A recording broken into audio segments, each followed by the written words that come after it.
बिहार विधानसभा चुनाव के मतदान का आखिरी चरण खत्म होते ही एग्जिट पोल्स की बाढ़ आ गई है। ज्यादातर चैनल्स बता रहे हैं कि एनडीए फिर से सत्ता की कुर्सी पर काबिज हो जाएगी, जबकि आरजेडी के नेता तेजस्वी यादव ने साफ साफ कह दिया है कि बिहार में महागठबंधन की सरकार बनने वाली है। तेजस्वी ने कहा कि 14 नवंबर को नतीजे आएंगे और 18 को शपथ ग्रहण होगा। तेजस्वी ने साथ ही गोदी मीडिया को भी निशाने पर लिया है।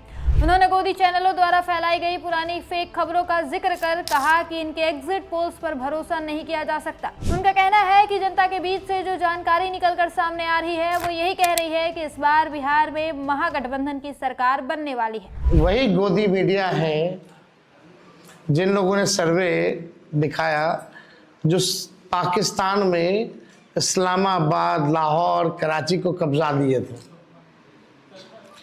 ये उन्हीं का सर्वे है। और एसआईआर के दिनों घुसपैठियों को घुसा दिया था बिहार में।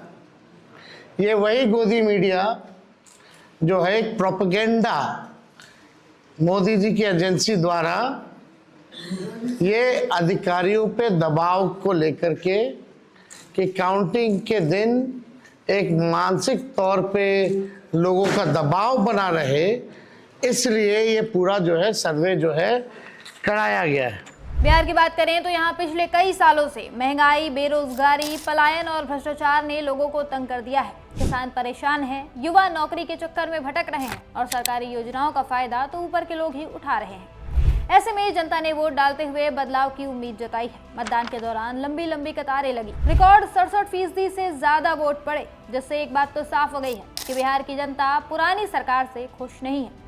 लेकिन एग्जिट पोल्स इसके उलट बात कर रहे हैं। सारे गोदी चैनलों पर एक ही तरह के एग्जिट पोल दिखाए जा रहे हैं। सब बिहार में एनडीए की एक तरफा जीत का दावा कर रहे हैं। कोई एनडीए को 140 सीटें जिता रहा है तो कोई 160 और महागठबंधन को मुश्किल से 80 से 90 सीटें जीतते हुए दिखाया जा रहा है। लेकिन ये संदिग्ध लग रहा है, क्योंकि आज तक ऐसा कभी नहीं होता था कि सारे एग्जिट पोल एक ही तरह के दावे करें।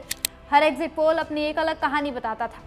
हालांकि इस बार बिहार चुनाव को लेकर सामने आ रहे एग्जिट पोल्स सब एक जैसे लग रहे हैं। ऐसा लग रहा है कि ऊपर से इन गोदी चैनलों को आदेश आया है कि तुम सब एक ही तरह के एग्जिट पोल्स दिखाओ। शक इसलिए भी हो रहा है क्योंकि ये आंकड़े बिहार की हकीकत से मेल नहीं खाते। सत्ता विरोधी लहर इतनी तेज है कि एनडीए को बहुमत मिलना मुश्किल है।